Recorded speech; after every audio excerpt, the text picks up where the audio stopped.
सो हाय homeopaths, आज हम समझेंगे एकोनाइटम नेपेलस को, जिसका कॉमन नेम है मोंगशुड और जो बिलोंग करता है रेननक्यूलेसी फैमिली से।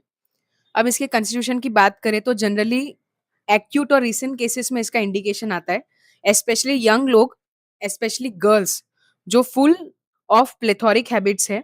अब प्लेथोरिक कंस्टिट्यूशन की हम बात करें तो ऐसे लोग जिनमें अबंडेंस और एक्सेस में ब्लड एंड फ्लूइड्स होते हैं, रूडी कॉम्प्लेक्शन होता है और उनका रोबस्ट बिल्ट होता है, बहुत हाई एनर्जी में होते हैं वो लोग, but they lead a sedentary life, personally easily affected by atmospheric changes.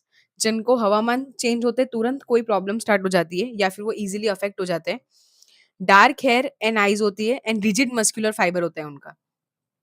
Mental generals की बात करें तो बहुत ज्यादा फियर एंड एंजाइटी होती है। एकोनाइट का नाम ही है फियर, एंजाइटी और restlessness. Okay, great nervous excitability होती है।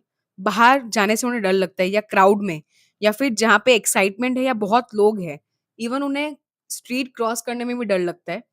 अब इसी countenance is expressive of fear, life is rendered miserable by fear.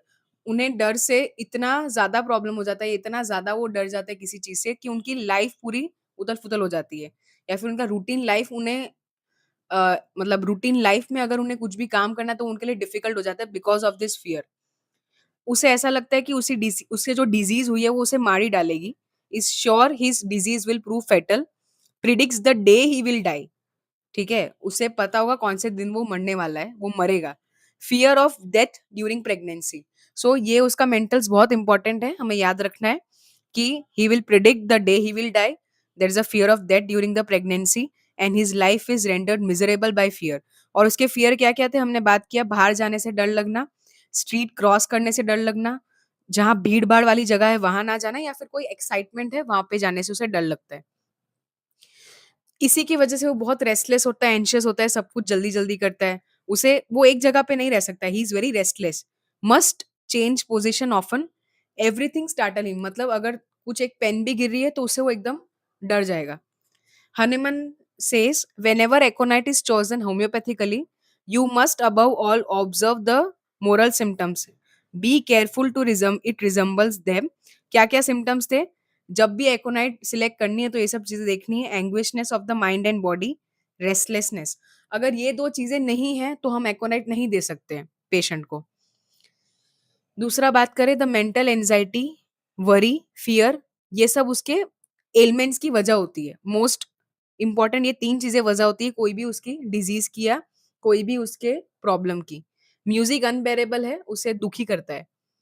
Physical generals की बात करें तो कंप्लेन्स उसे अब क्यों होती है, तो dry cold air, dry north और west winds, drought of air मतलब एकदम से हवा का झोंका आया, वाइल इन पर्सपिरेशन जब उसे पसीना आ रहा और उसके साथ ये हुआ तब, मतलब तब हवा का झोंका आया तो। Bad effects of checked perspiration, check perspiration मतलब किसी को बहुत ज्यादा पर्सपिरेशन होता है तो उसे वो बंद करने के लिए कुछ भी अल्टरनेटिव मेडिसिन का हेल्प करते लेते हैं और उससे उसका पसीना सप्रेस हो जाता है। तो उसके बाद भी अगर किसी को प्रॉब्लम होती है तो इसमें हम एकोनाइट दे सकते हैं। Congestive stage of inflammation before localization takes place, pains intolerable होता है, उसे पागल कर देते हैं, बहुत रेस्टलेस हो जाता है specially at night. Respiratory system की बात करें तो कफ या क्रूप जो बहुत ड्राई होता है, हॉर्स होता है, सफोकेटिंग होता है, बहुत लाउड होता है, rough, croaking, hard ringing, whistling. On expiration from dry cold winds और ड्राफ्ट ऑफ एयर। तो इसको सब कंप्लेंट्स हमने देख लिया, ड्राफ्ट ऑफ एयर से होगी, कोल्ड एयर से होगी।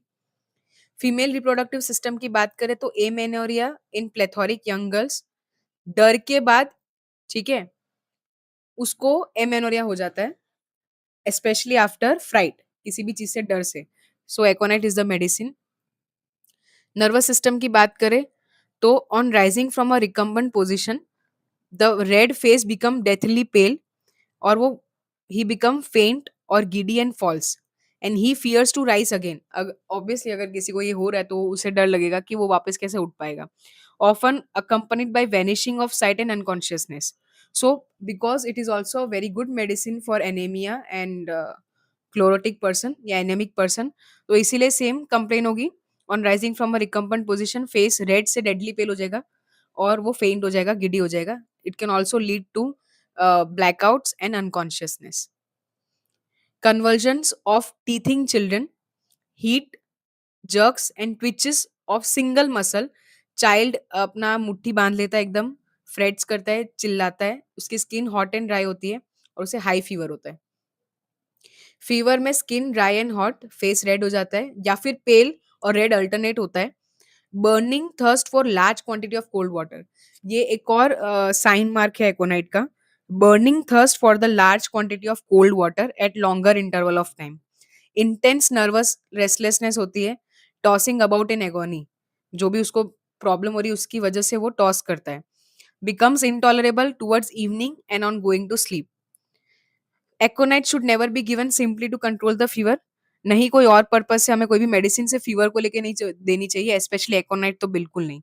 ठीक है, unless indicated by the exciting cause, और हमने जो देखा है कि रेस्टलेसनेस और एंशियसनेस वो नहीं है तो हम एकोनाइट नहीं दे सकते। और अगर हमने ऐसे ही दे दिया unless indicated by the exciting cause, तो इंजरीज होता है अगर टाइफाइड का फर्स्ट स्टेज ऑफ फीवर हो तो। ओके, मोडालिटीज की बात करें तो there is aggravation in the evening and at nights, pain insupportable है वार्म रूम में भी, व्हेन राइजिंग फ्रॉम बेड और lying on the affected side, amelioration is in the open air. Thank you.